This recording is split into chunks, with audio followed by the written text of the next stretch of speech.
This is the third and last component of the Who You Are group of components in my trustworthiness model, Symmetry. This component is situational. In this episode, I will talk about being on the same side with a vision, a mission, a common enemy, and the opposite of it. I'll talk about symmetry of contributing versus getting. I'll talk about reciprocity and fairness. I will talk about each one of them and how they affect trust. And finally, I will briefly discuss symmetry in partnership relationships.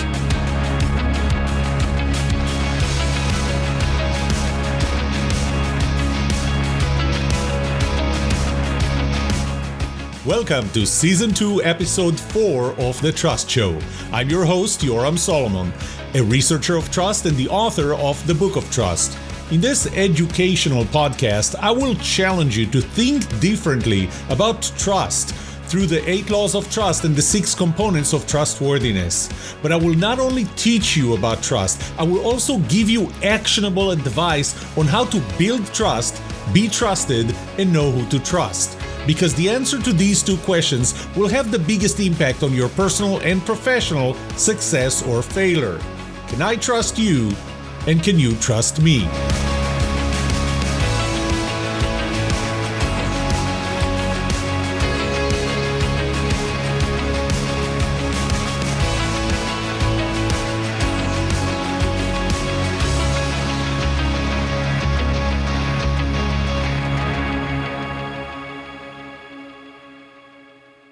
There are 6 components in the trustworthiness model. 3 of them are the who you are, and 3 of them are what you do.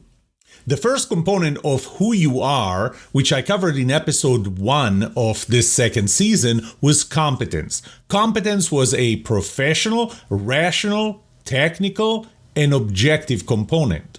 The second component, which I covered in episodes 2 and 3, was personality compatibility.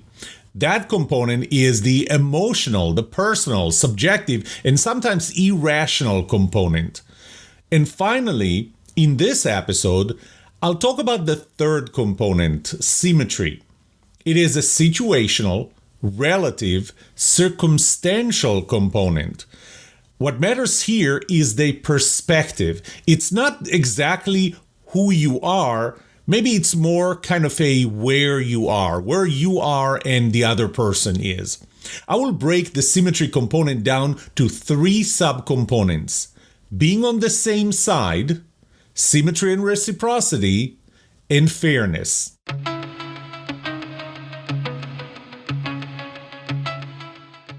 I'll start with being on the same side. Really, the question that I'm asking here is, are we on the same side of an issue, of whatever issue that where we need to build that relationship that includes trust? So I'm going to start with the positive, and the positive will start with a shared vision.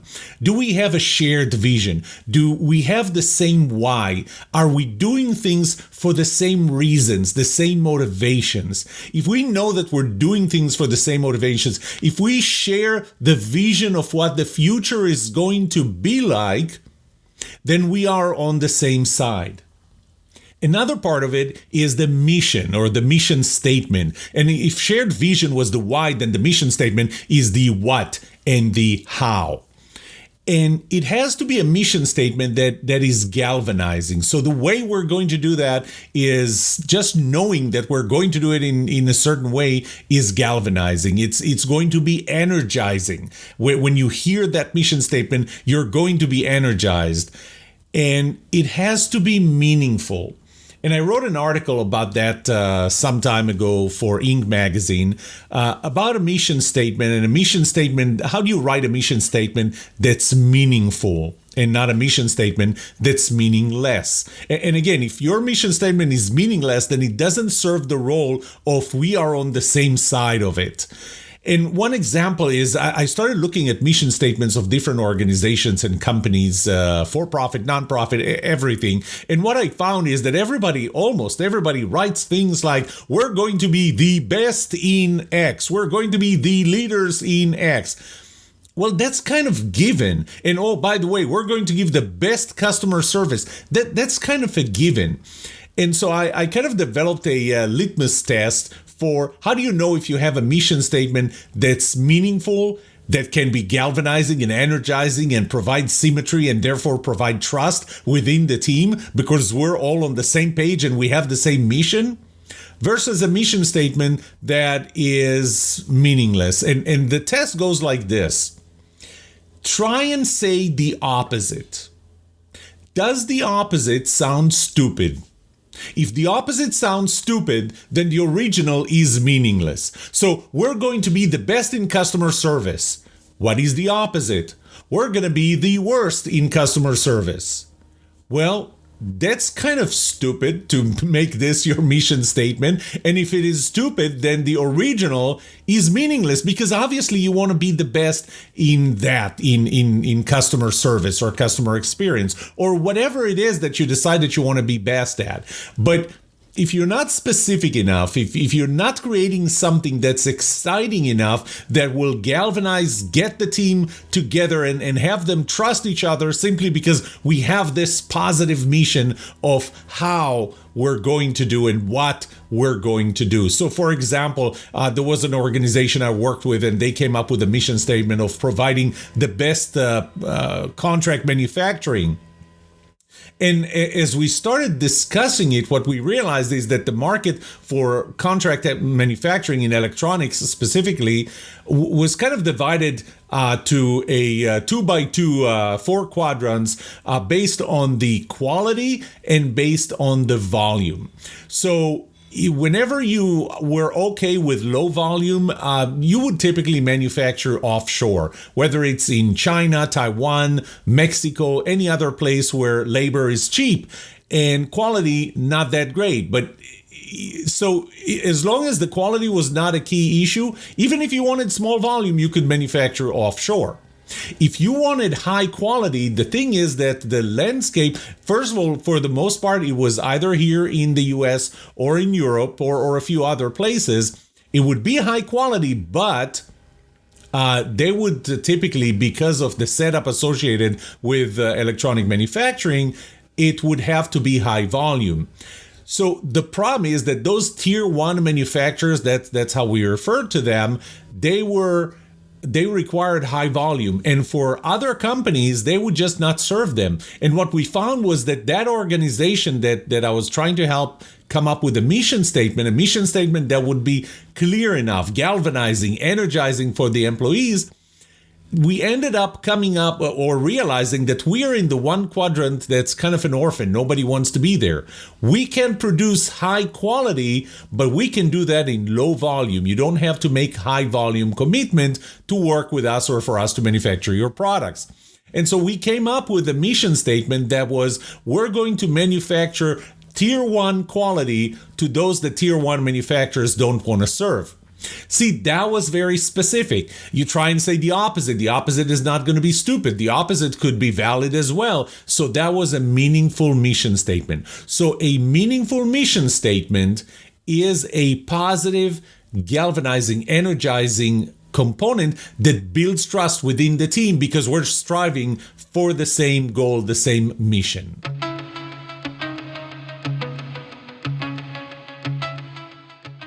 I'm going to make this statement a few times in this podcast in general, and that's bad is much stronger than good. And I'll talk about research that led me to make this statement, but in general, bad is much stronger than good. So in this context of being on the same side, I talked about being on the same side with a mission statement or a vision that we share, something that's positive.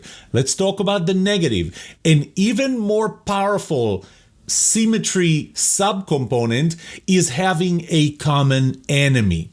Now, if you serve in the military, the term common enemy is very, very clear. It has a very clear meaning. The enemy are those people who are shooting at you, and they are our common enemy. And this is one of the reasons why there is a high level of trust in military units, because we're being shot by the same enemy. But enemy doesn't have to be in the military. we went through we're actually still going at this time through a pandemic, a global pandemic. That little COVID virus is a common enemy. We are on the same side, opposite from that common enemy. Now, the common enemy doesn't have to necessarily be something that's trying to kill you. It can be a mean boss. You and I are members of the team, and our boss is really mean. And the fact that we can talk about that, the fact that we share this negative experience is something that builds trust because we're on the same side. It can be, there was a 1989 article that Gary Hamel and Prahalad wrote called Strategic Intent. And in that article, they talked about the how you come up with a mission statement. It's kind of like what I said before about the mission statement that's galvanizing and energizing, but they gave several examples.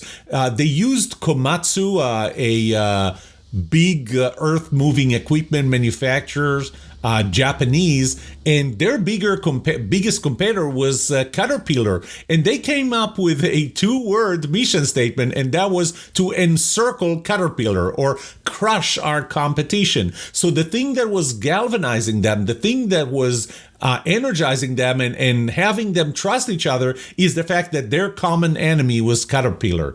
They also gave Canon as an example, with Canon having a mission statement at the time of beat Xerox. So once again, the thing that makes us feel that we're on the same side is not something that's on our side. It's the thing that's on the other side. It's that common enemy.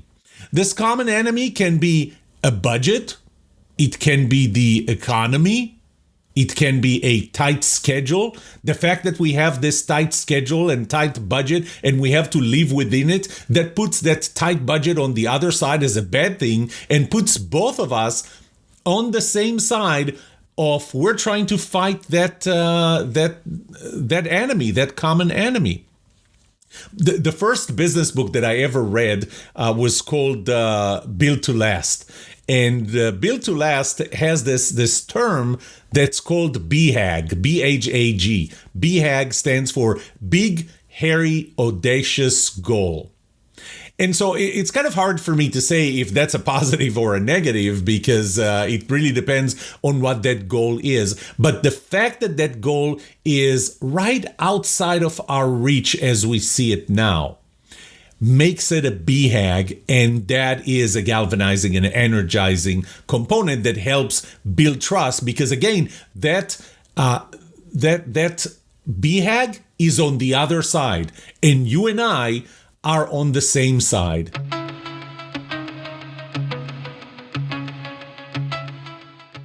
So I talked about a common enemy or a common goal or a vision. So a common enemy is on the negative side. It has to be on the other side. A common vision or goal is something that's on our side. We share it on our side. But I want to talk about the opposite for that. And really the opposite for that is just take out the word common. And this is when we become enemies. You and I are not on the same side anymore.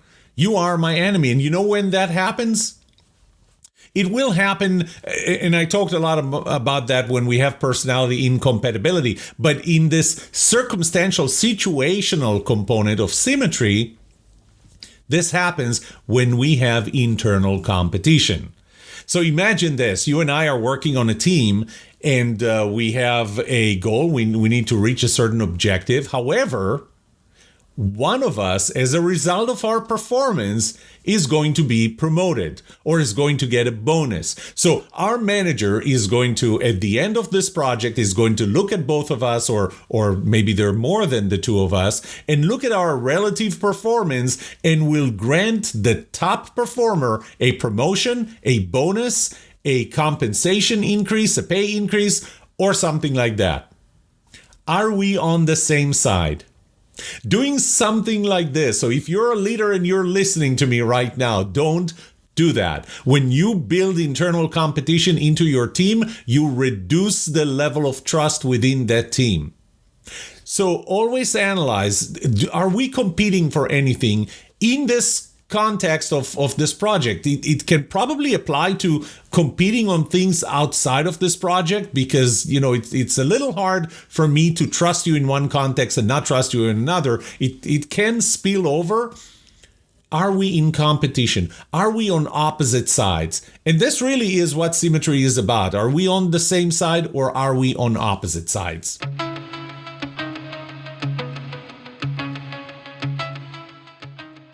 I'm going to dig a little deeper into symmetry and reciprocity, and specifically in the give and take, or contribute and take or get things. So one day I remember I was inspired by an experiment, which I'll tell you about in a minute, and teaching a class of MBA students, I asked them to fill a form. It was an online form, and write.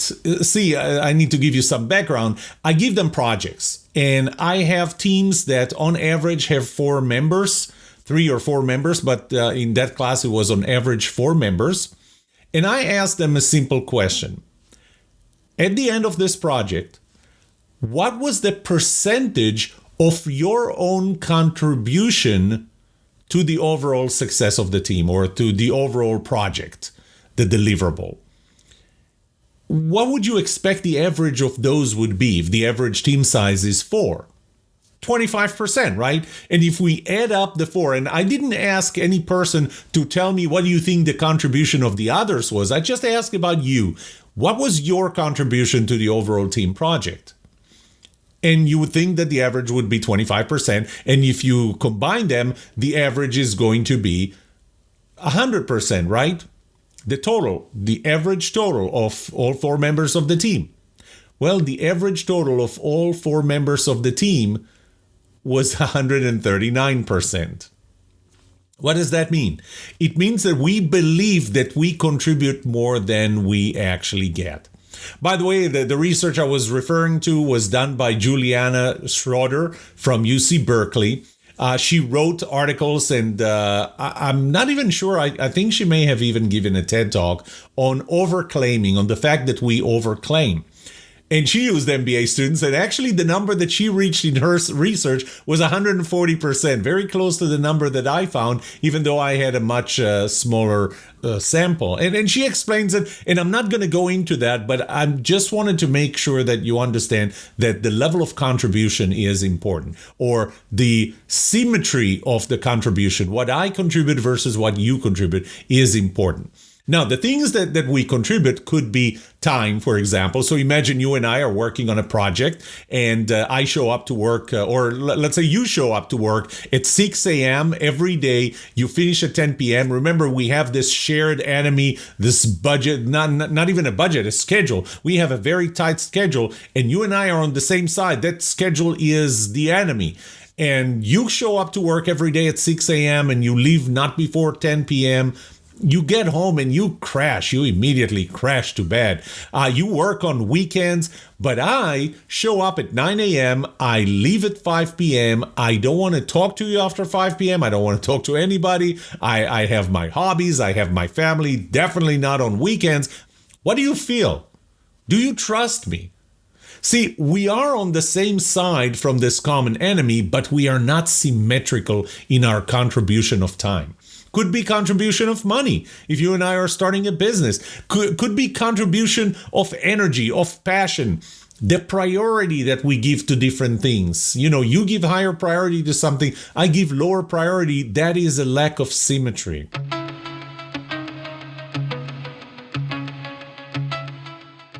To understand the correlation between the differences, the asymmetry of contribution and trust, I conducted a study, and in that study, I was gauging the level of trust, and I was gauging the level, this level of gap.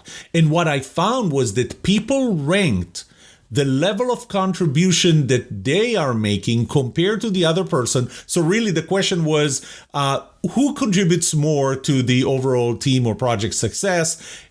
Is it similar, the same? You by a little, you by a lot, and the opposite, the other person by a little, the other person in general, the other person by a lot. And what I found was that in low trust organizations, that gap was 10 times bigger than in high trust organizations. So there is a very strong correlation between the gap or the fact that I believe that I contribute more than you do to the level of trust. One thing that I found was that if you contribute more than me, then I am not going to trust you less. I'm actually not going to significantly even trust you more. It really starts when I believe that I contribute more than you do. The other side of it is how much I believe that you are taking or getting compared to how much do I get or do I take. And what is it that we're taking or getting? It can be compensation. One of us is compensated more than the other. And therefore the other is going to, feel that it's an asymmetrical relationship and trust less. It could be resources. One of us is having better access to resources. I can get whatever I want. You can. It could be management mindshare. It's the willingness of our management to listen to me versus their willingness to listen to you. Could even be an office size issue. I have a bigger office, you have a smaller office. If you ever watched the TV show Friends, there is a chapter where Chandler, who worked in a company with a group of employees, he was promoted and he became their boss. And ever since he became their boss, they kind of separated away from him. And when you separate away from someone, you trust them less for many reasons. Some of them I'll describe in future episodes. And Phoebe was explaining it to him in that you're no longer, it's not that they don't like you, but you're no longer their friend. You're no longer at the same hierarchical level. You are Mr. Boss Man. You're the boss. And therefore, there is a lower level of trust in someone who's not at the same hierarchical level as you are. And it's not an issue of them being lower than you as it is an issue of them being higher than you. You're going to separate from them. You're going to be more careful in what you say. You're going to be less vulnerable. And yes, all of those contribute to having a lower level of trust. And once again, when I correlated that in a study, what I found was that in a low trust environment, that gap is 3.8 times bigger. 3.8 times bigger. And because of that, you have that low trust. In high trust environment, that gap is 3.8 times smaller. And this is why you have a higher level of trust. So if I combine these two, what I found was that the gaps combined, what I believe I believe that I contribute more than you do, and I believe that you're getting more than I do. If I combine those gaps in low trust environments are 7.2 times bigger than in a high trust environment, or put it the other way around. In a high trust environment, those gaps are beliefs that I'm getting more than you and that I'm contributing more than you. Those gaps are 3.8 times, are 7.2 times smaller overall. When I looked at the correlation between the level of trust and giving and taking, what I found was a 32% correlation. So trust decreases 32% if we believe that we are getting less and contributing more than the other person.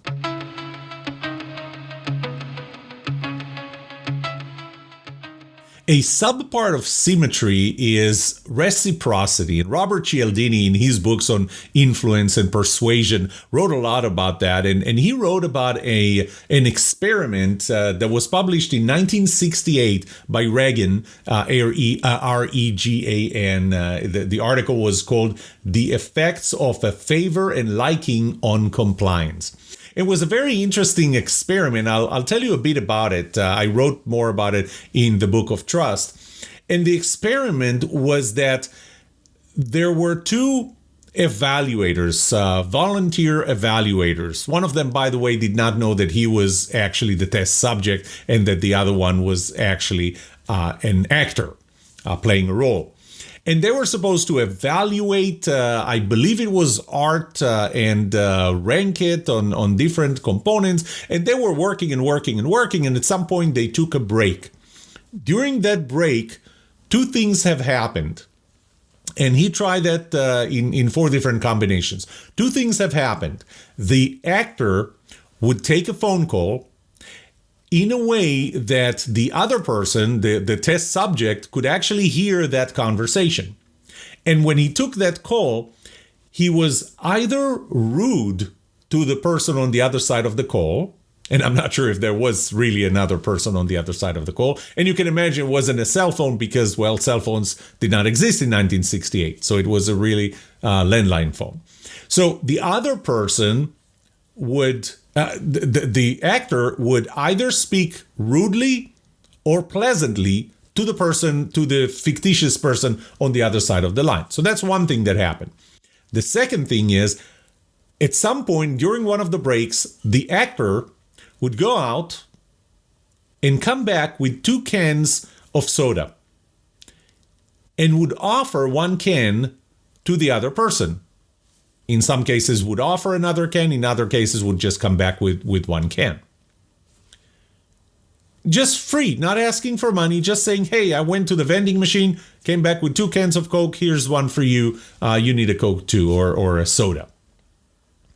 At the end of this fictitious evaluation period, when they were done, the actor would tell the test subject, who thought was a volunteer in not in an experiment, in doing some work, would tell them that his son was in Boy Scouts and was doing some kind of a fundraiser, and there was a raffle, and would he be willing to support his son? And I don't know what they were winning, a Corvette or something, but buy tickets.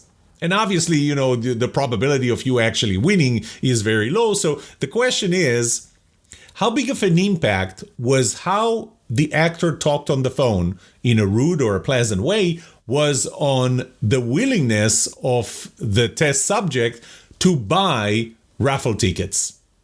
The second component was how impactful was that the fact that the actor gave the test subject a free can of Coke, just, I thought about you, I brought you a can of Coke, or didn't do that, on the willingness of the test subject to be willing to buy raffle tickets. Here's what they found.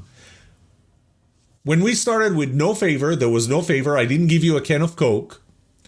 If I was pleasant, we'll take this as a starting point, then this would be a 100%. This would be a 1. If I was pleasant on the phone and I didn't give you a can of Coke, the probability normalized that you're going to buy raffle tickets, or how many raffle tickets you're going to buy, was a 1.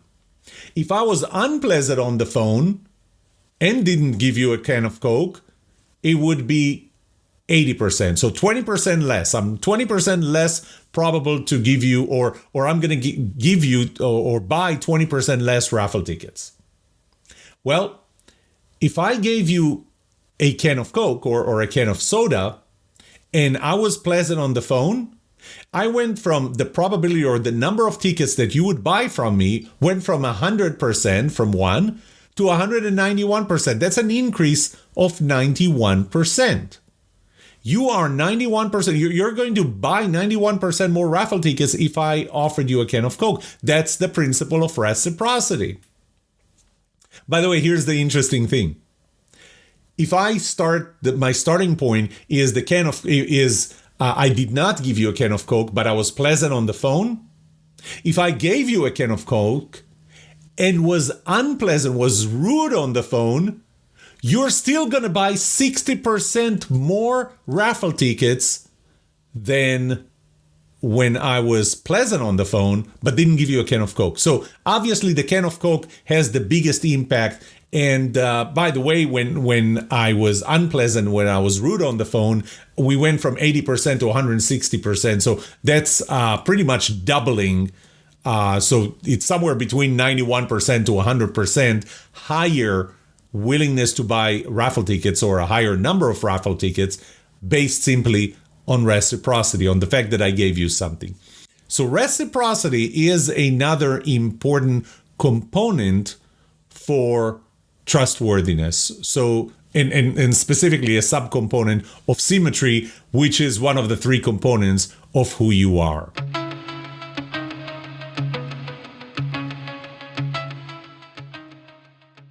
I'm running out of time. I'm looking at the watch. I'm already past the 30-minute mark. So I'm going to talk about the other parts, the other subcomponents of symmetry in the next episode.